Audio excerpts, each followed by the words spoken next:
Y bueno, en cuestión de los tractos ascendentes, tenemos el tracto espinotalámico lateral. Las señales referentes al olor y la temperatura, son recibidas, por el asta sensitiva y viajan a través de este tracto hasta el cerebro. Sabemos o conocemos que se origina en la médula espinal y asciende hasta el tálamo, pues que es una estructura pues, que está en el cerebro, que nos va a ayudar a mediar y a integrar la información respectiva, sensitiva. Y pues bueno, los axones de las neuronas sensoriales entran en la médula espinal, ahí se cruzan al lado opuesto y ascienden a lo que es a través de la sustancia blanca de la médula y en el tracto espinotalámico lateral. Luego llegan al tálamo, que actúa como un centro de relevo, antes de enviar la información somatosensorial al cerebro, que es donde se va a interpretar y donde se va a integrar esa información. En cuanto a importancia clínica, pues tenemos que las lesiones en este tracto pueden provocar la pérdida de sensaciones de dolor o también de temperatura, en el lado opuesto, a la zona de la lesión. Entonces, si la lesión fue del lado derecho, la manifestación clínica va a ser del lado izquierdo. Entonces, pues sí. Y bueno, pues algo similar ocurre con el tracto espinotalámico anterior, pues las funciones aquí, es la conducción de estímulos táctiles no discriminativos, es decir, sin una localización precisa del estímulo, y también la transmisión, pues, de presión, ¿no? Entonces, el tacto leve, pues, se va a ir reconociendo gracias a este tracto. Su origen lo vamos a encontrar en las neuronas sensoriales de primer orden en los ganglios de las raíces dorsales que recogen, la información desde la periferia del cuerpo. Luego, decusa, las fibras hacia el lado opuesto, en la médula espinal, de la médula espinal a través de la comisura blanca anterior y después el ascenso de las fibras pues se da por la médula espinal hasta llegar al tálamo en el cerebro, donde pues se va a hacer sinapsis y se va a integrar la información en esta estructura. Y bueno, tenemos después el espinocerebeloso anterior. El tracto espinocerebeloso anterior, lleva la información, sobre el estado de los reflejos motores y de la posición de las extremidades. ¿Para qué? Pues para mantenerse en pie, ¿no? Para equilibrarse, para coordinar los movimientos, sin necesidad de estar pensando precisamente en voy a primero mover la pierna derecha y después la de izquierda. O sea, esto es inconsciente. Entonces, esta es la propiocepción inconsciente. Es este tracto lleva la información de tal manera que vamos a ser capaces de llevar información sensorial respectiva a la posición y al movimiento de las extremidades, pero como les menciono, esto va a ser inconsciente. El origen lo vamos a encontrar en las neuronas de primer orden que recogen información desde los usos musculares y los órganos tendinosos de Golgi, principalmente en las extremidades inferiores. Y después el cruce, la decusación, ocurre, bueno, este es un poco diferente, porque el tracto espinocerebeloso anterior, primero, cruza, son dos cruces, primero en la médula espinal, contralateral, y después en el cerebro vuelve a cruzar para regresar al lado ipsilateral. Y después el destino, pues, es el cerebelo, a través del pendúculo cerebeloso superior. Bueno, y el espinocerebeloso posterior, igual que el anterior, se va a encargar de transmitir información propioceptiva e inconsciente desde los músculos, tendones y articulaciones. Entonces, la información transmitida va a ser sobre la posición y el estado de contracción de los músculos, pero además de esto, la coordinación del equilibrio y de los movimientos finos, y pues este es crucial para la coordinación motora y el equilibrio, el control del equilibrio. Entonces, tenemos que el trayecto son primero los receptores en los músculos y articulaciones, luego las neuronas de primer orden que se encontrarán en el ganglio de la raíz dorsal, después las neuronas de segundo orden en el núcleo dorsal de Clark, en la médula espinal, luego asciende ipsilateralmente, o sea, del mismo lado, por el cordón lateral y llega al cerebelo a través del pedúnculo cerebeloso inferior. ¿Para qué? Pues para coordinar toda esta información y integrarla de tal manera que nosotros podamos tener un balance y un acomodo correcto. Bueno, y ahora vamos a discutir el tracto córneo cerebeloso. Este va a estar compuesto por las fibras arcuatas externas posteriores. En sus funciones va a ser la transmisión de información nociceptiva desde las extremidades del miembro superior y el cuello, las cuales van a ser como músculos, articulaciones, piel y tejido subcutáneo. El tracto que van a seguir va a ser que las neuronas que se originan en el núcleo cuneiforme del bulbo raquídeo se extienden hasta el cerebelo a través del pedúnculo cerebeloso del mismo lado. Y bueno, después tenemos el tracto o la vía de las columnas dorsales o la vía del lemnisco medial o el cordón posterior. Esta es una vía epigrítica, por lo tanto va a transmitir información de la propiocepción, tacto discriminativo, presión y vibración. A tacto discriminativo nos referimos que pueda localizar el dolor del paciente entre dos puntos.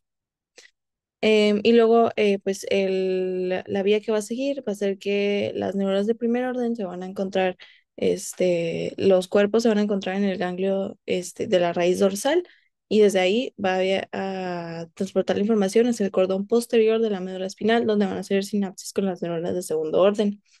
En en esta vía están involucrados los fascículos de Gracil y cuneiforme que van a llegar a los núcleos Gracil y cuneiforme y las fibras arcuatas internas se van a decusar y van a ascender por el bulbo, que da lugar a lo que se llama el lemnisco medial, que son los dos fascículos unidos.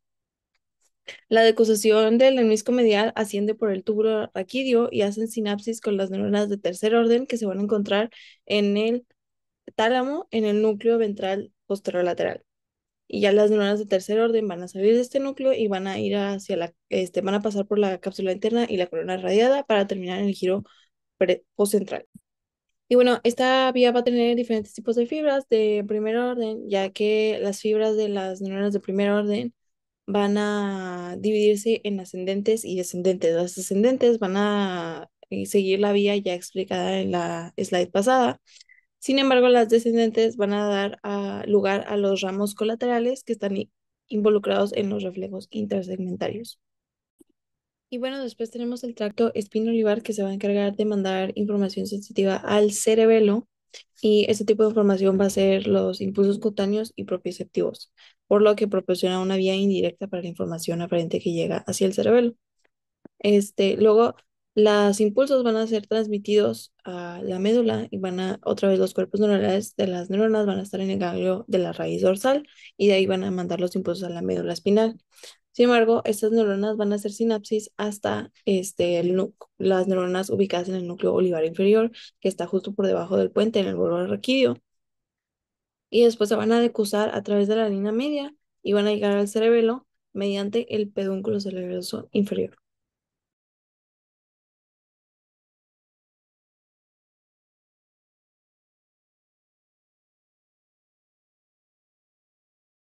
Ahora pasaremos al tema de las vías piramidales. Estas son un conjunto de fibras nerviosas que van a transmitir impulsos motores que van a ser voluntarios desde la corteza cerebral hacia la médula espinal y el tronco encefálico, las cuales van a permitir que tengamos un control preciso y consciente de los movimientos voluntarios del tronco, extremidades superiores e inferiores. Se encuentran en la parte anterior de la médula oblongada y van a estar separadas por la fisura media anterior. En este tipo de vías no va a haber interneuronas, va a estar compuesta por motoneuronas superiores, las cuales van a inervar directamente a las motoneuronas inferiores del asta anterior de la médula espinal y estas van a enviar señales a los músculos esqueléticos para que se produzca el movimiento voluntario del cuerpo. La primera vía piramidal es el tracto corticoespinal. Es la vía principal para el control de los movimientos del cuerpo, excepto de los de la cabeza y el cuello. Esta se va a originar en la corteza motora primaria y está localizada en el lóbulo frontal. Va a empezar en la corteza y después va a bajar a la corona radiada, después a la cápsula interna, después al tronco cerebral y por último a la médula. Y a este nivel de la médula es en donde las fibras se van a dividir en dos. El 90% va a formar la vía córtico-espinal lateral, en donde van a decusar las fibras para un lado. Y el 10% de las fibras va a formar la vía córtico-espinal anterior. En el tracto córtico-espinal lateral van a estar el 90% de las fibras. Este tracto va a controlar los músculos de las extremidades principalmente. Las neuronas aquí hacen sinapsis con las motoneuronas inferiores del asta anterior, y la decusación piramidal pues es cuando van a cruzar al lado opuesto del bulbo raquídeo. Por otro lado, el tracto corticoespinal anterior es solo el 10% de las fibras. Estas no van a cruzar en el bulbo raquídeo, se van a quedar en el centro y van a controlar los músculos del tronco. El tracto córtico-bulbar o córtico-nuclear, se le puede llamar de cualquier forma, va a controlar los músculos de la cabeza y el cuello a través de los nervios craneales, que estos van a permitir las funciones como por ejemplo la masticación, deglución, expresión facial, movimientos oculares y el habla. Esta va a iniciar en la corteza motora primaria, va a bajar a la cápsula interna, después al tronco cerebral, y van a hacer sinapsis con neuronas motoras inferiores en los núcleos de los nervios craneales. Algo importante de mencionar es que la mayoría de los núcleos de nervios craneales reciben inervación bilateral, excepto la parte inferior de la cara por el nervio facial 7 y la lengua por el nervio hipogloso 12. Estos dos van a tener una inervación contralateral. Bueno, ahora vamos a explicar las vías extrapiramidales, cuáles las conforman y su función. Bueno, ahora vamos a hablar del tracto reticuloespinal. Primero que nada, pues forma parte del sistema motor voluntario, y este específicamente se encarga del control de postura, el movimiento de reflejos, así como los movimientos automáticos. Este va a estar del bulbo raquídeo, o sea, va a surgir del bulbo raquídeo y puente para formar la formación reticular, como le dice su nombre, y es un grupo de células y fibras nerviosas. Va a incluir unas fibras gamas que por ende van a regular las respuestas reflejas y puede modificar la transmisión de sensación del cuerpo, en especial del dolor. Aquí podemos ver como tal el tracto, y pues un ejemplo sería: mientras caminas, el tracto reticuloespinal asegura que los músculos del tronco y extremidades estén ajustados bien para evitar caídas y para mantener una postura correcta.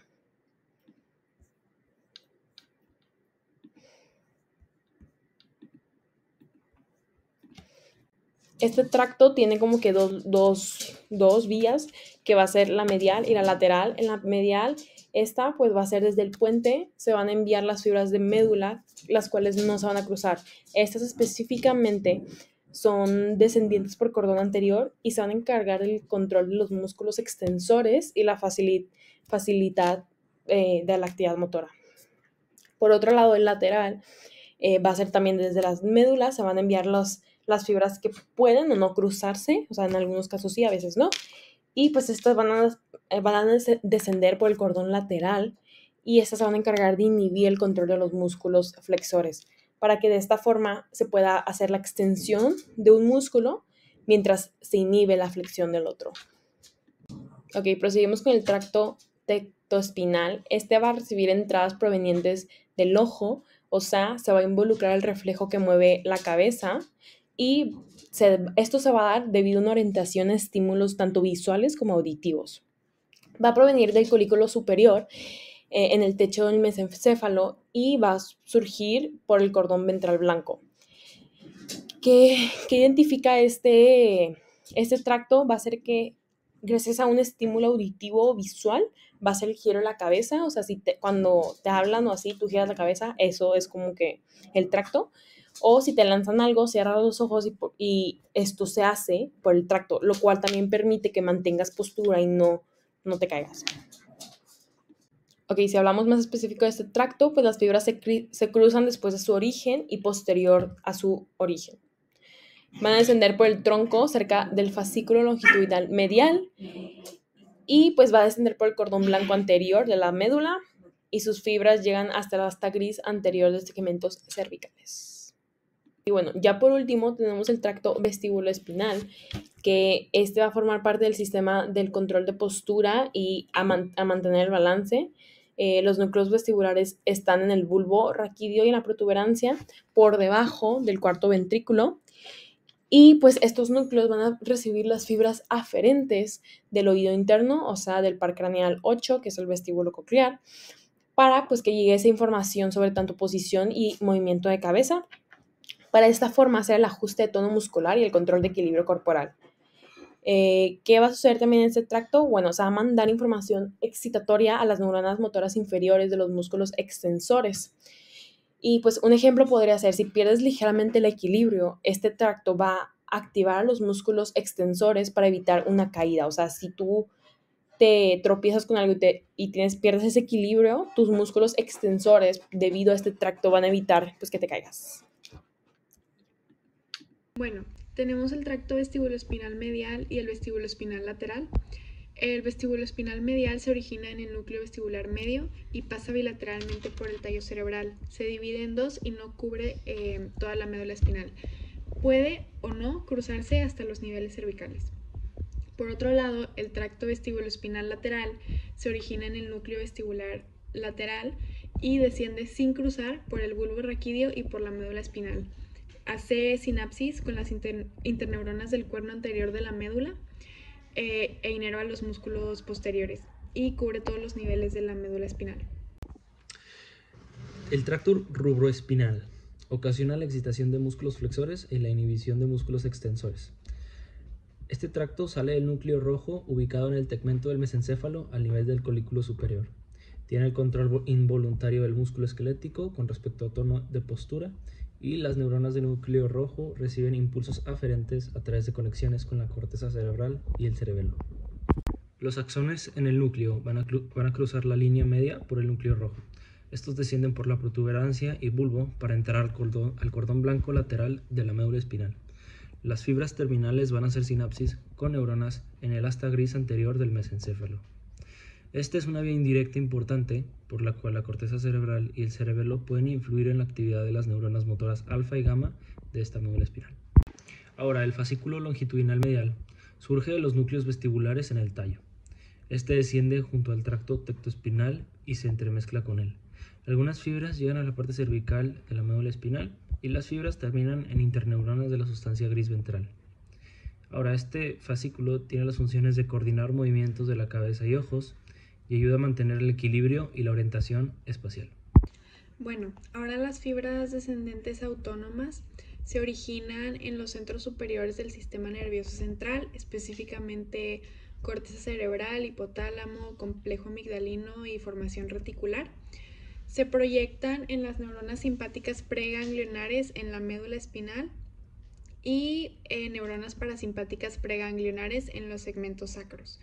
Hacen sinapsis en los cuernos laterales de la médula espinal y el trayecto que siguen es que las fibras nacen en los centros superiores, cruzan la línea media en el tronco encefálico y descienden por el cordón lateral de la médula espinal. Y algunas de las funciones que tienen estas fibras son regular la presión arterial, el pulso y la frecuencia respiratoria y la sudoración.